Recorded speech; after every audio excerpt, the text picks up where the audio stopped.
Hello viewers, स्वागत है आप सभी का मेरे यूट्यूब चैनल स्कूल ट्यूशन गुरुजी में। आज हम बात करेंगे वर्कशीट 25 या 25 के बारे में, जो कि 31 अगस्त के लिए जारी की गई है। साइंस सब्जेक्ट की वर्कशीट है क्लास 10th के लिए। यहाँ बच्चे अपना नाम लिखेंगे और यहाँ अपने क्लास टीचर का नाम लिखेंगे। अगर हम ध्यान देखें तो देखेंगे कि ये वर्कशीट का टॉपिक है जय पराक्रम, यानी कि अध्याय 6 हमारा जो जय पराक्रम है ये उसी का एक पार्ट है।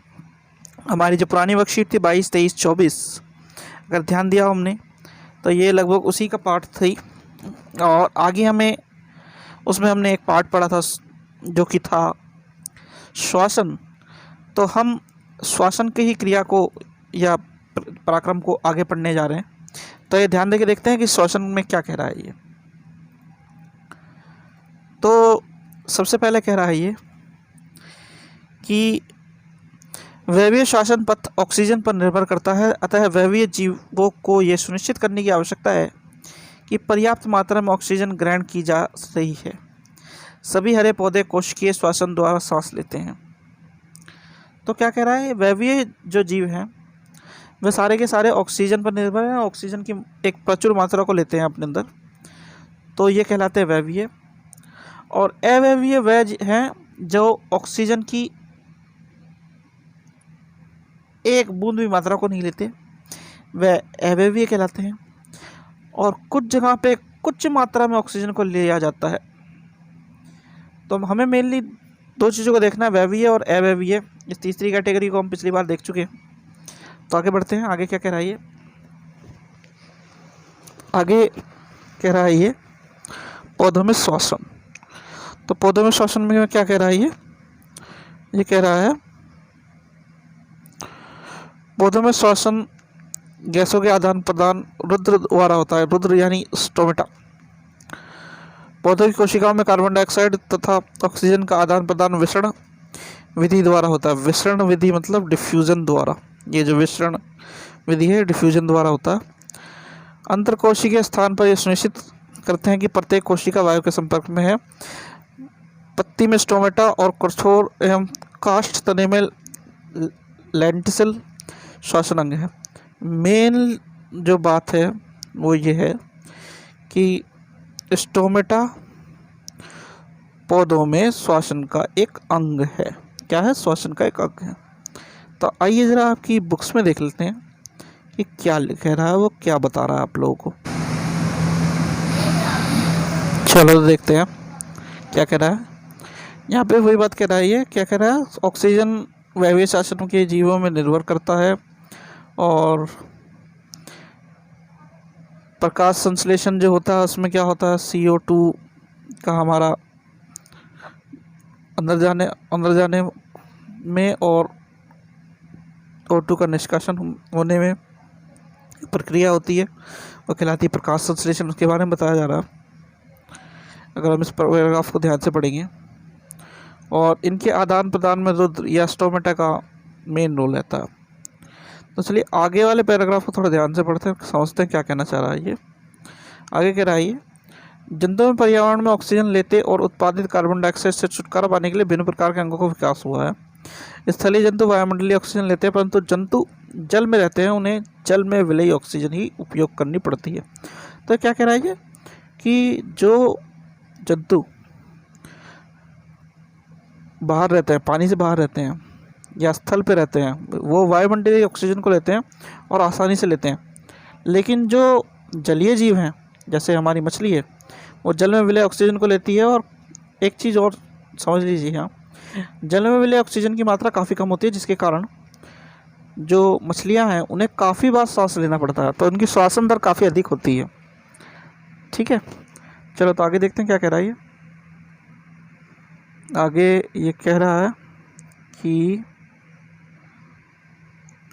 जो जीव जल में रहते हैं उनमें जल में विलेय ऑक्सीजन का उपयोग करते हैं, क्योंकि जल में विलेय ऑक्सीजन की मात्रा, जो मैं अभी आपको बता रहा था, जल में विलेय ऑक्सीजन की मात्रा ऑक्सीजन की मात्रा की तुलना में वायु में ऑक्सीजन की मात्रा की तुलना में काफ़ी कम होती है।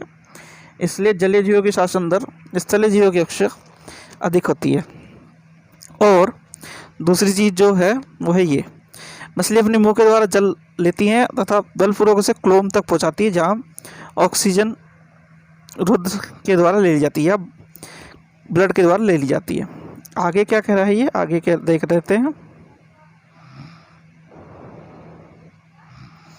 आगे कह रहा है ये कि स्थलीय जीव श्वसन के लिए वायुमंडल के ऑक्सीजन का उपयोग करते हैं। विभिन्न जीवों में भिन्न भिन्न अंगों को द्वारा अवशोषित की जाती है। ये विभिन्न जीवों में ऑक्सीजन भिन्न भिन्न अंगों द्वारा अवशोषित की जाती है। मेन चीज़ क्या है इसमें कि क्षेत्रफल को बढ़ाना और ऑक्सीजन को बाहरी वायुमंडल से संपर्क में रहना। फिर अगला है कि क्योंकि ऑक्सीजन व कार्बन डाइऑक्साइड का विनिमय इस सतह के पर आर पार होता है, अतः सतह बहुत पतली तथा मुलायम होती है। ये क्या चीज़ बता रहा है, ये बता रहा है कि उसकी किसकी विशेषता बता रहा है, ये विशेषता बता रहा है आपके अंग की, जहाँ पे वायुमंडलीय है ऑक्सीजन का क्या होगा, एक दूसरे का जो है एक्सचेंज होगा। ठीक है, तो ये कुछ विशेषताएं आप इन्हें पढ़िएगा ध्यान से।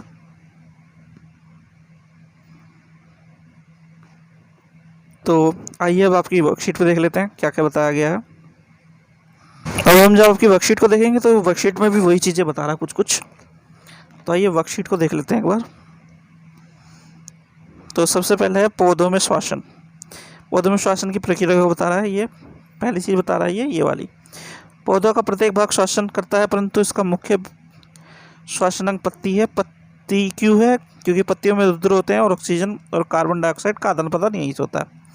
दूसरी चीज़ क्या बता रहा है ये, दूसरी चीज़ बता रहा है दिन के समय प्रकाश संश्लेषण और श्वसन दोनों एक साथ होते हैं, जबकि प्रकाश संश्लेषण दोनों प्रकारों में अधिक तीव्रता से होता है। फिर क्या बता रहा है ये, दिन के समय प्रकाश संश्लेषण पत्तियों में होता है, पत्तियों में वातावरण में रुद्र और कार्बन डाइऑक्साइड अंदर ली जाती है और विषण ऑक्सीजन बाहर जाती है। और रात्रि में क्या होता है, रात्रि में बता रहा है रात्रि में प्रकाश संश्लेषण नहीं होता, पत्तियों में रुद्रों से ऑक्सीजन विसरण द्वारा प्रवेश करती है और कार्बन डाइऑक्साइड तथा जल वाष्प बाहर जाती है। ठीक है, तो ये तो हो गया आपका इसमें पौधों में श्वसन।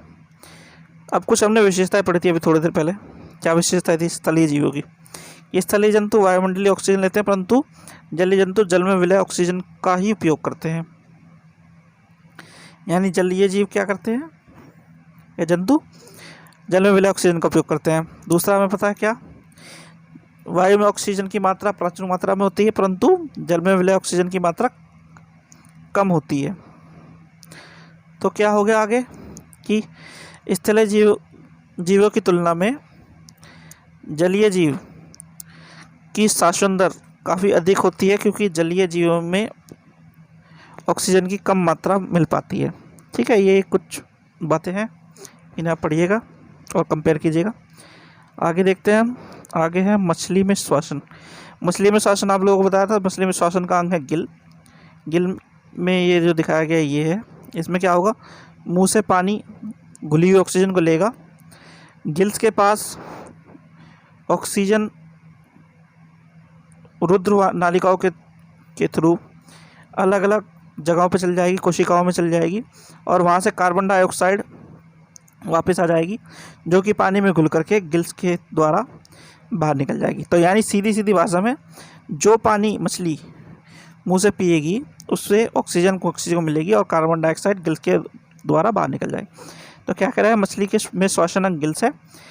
गिल्स क्या करता है, गिल्स गैसों के आदान प्रदान के लिए रुद्रिका नालिकाओं से जुड़ा होता है। तीसरा, जलीय जंतु जल में विलय ऑक्सीजन को प्राप्त करने में सहायता करते हैं। आगे क्या कह रहा है, गिल्स निरंतर गतिमान रहते हैं और मछली अपने मुंह के द्वारा जल देती है तथा बलपूर्वक इसे गिल्स क्लोम तक पहुंचाती है। ठीक है, तो कैसे मुंह से पानी जो लेती है उसे बलपूर्वक कहाँ तक पहुंचाती है, गिल्स तक पहुंचाती है।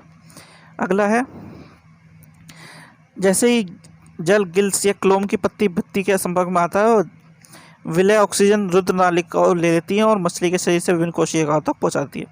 तो ये यहाँ पे क्या होता है, ऑक्सीजन को ले लेती है अपने अंदर और कोशिकाओं में पहुंचा देती है, और आखिरी में क्या होता है, कार्बन डाइऑक्साइड को वापस रुद्रिकाओं में मिला करके बाहर फेंक देती है। तो ये तो हो गई मछली में श्वसन। अब क्या हो गया, श्वसन की सतह के लक्षण अभी थोड़ी देर पहले हमने पढ़े थे। श्वसन की सतह के लक्षण कैसे होते हैं, सबसे पहले पतली होनी चाहिए, श्वसनीय गैसों के लिए परागरम में होनी चाहिए।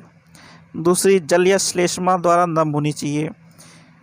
चौथा क्या हो गया जय, क्षेत्रफल अधिक होना चाहिए, और प्रत्यक्ष या परोक्ष रूप से वायु या जल के संपर्क में होनी चाहिए। और मेन कहे तो सबसे आसान तरीका ये है कि वायु के संपर्क में होनी चाहिए, कैसे भी हो। ठीक है, तो ये कुछ लक्षण हो गए जो हमने पढ़े थे। आइए जरा क्वेश्चनों को देख लेते हैं।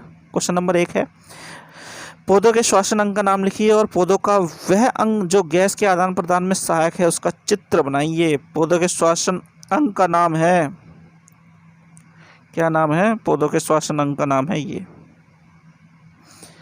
और श्वसन में सहायता करता है ये। तो ये अंग का नाम हो गया, ये अंग का चित्र हो गया। चलो तो अगला क्वेश्चन देखते हैं। अगला कहता है कुछ पौधों किस प्रकार सांस लेते हैं, पौधे किस प्रकार सांस लेते हैं। तो पौधे के श्वसन का बारे में ये पूरा बताया हुआ है कि वह दिन के समय क्या कहते हैं और फिर रात्रि के समय क्या करते हैं। ठीक है, तो ये आपको लिखना है। अगला है आपका, क्या पौधे रात में सांस लेते हैं। पौधे रात में सांस तो लेते हैं पर अपना क्या करते हैं, कार्य उल्टा कर देते हैं लगभग। क्या ये कर देते हैं ये कि रात्रि में प्रकाश संश्लेषण नहीं होता, पत्तियों में रुद्रों से ऑक्सीजन विसरण द्वारा प्रवेश करती हैं और कार्बन डाइऑक्साइड तथा जलवाष्प बाहर निकालती हैं। ठीक है, फिर है अगला क्वेश्चन 4, मछली किस प्रकार से सांस लेती है। मछली किस प्रकार सांस लेती है, सिंपल भाषा में बिल्कुल, मछली लेती है सांस मुंह के द्वारा ले करके, गिल्स से ऑक्सीजन को आदान प्रदान करती है और कार्बन डाइऑक्साइड पानी में घोल करके वापस बाहर कर देती है। ये सिंपल भाषा में इसका आंसर है। फिर है श्वसन सतह के किन्हीं 3 लक्षणों के नाम लिखिए। श्वसन सतह के 3 लक्षण हो गए। सबसे पहले प्रत्यक्ष या परोक्ष रूप से ऑक्सीजन के संपर्क में होना चाहिए, क्षेत्रफल ज़्यादा होना चाहिए, जलीय श्लेष्मा द्वारा नम होने चाहिए, और श्वासीय गैसों के लिए परागरम में होना चाहिए। ये कुछ लक्षण है, तो इन्हें ध्यान से कीजिएगा। आशा करता हूँ आपको वर्कशीट अच्छी लगी हो। अगर वर्कशीट अच्छी लगी हो तो चैनल को सब्सक्राइब करें, वीडियो को शेयर करें और लाइक करें। Thank you.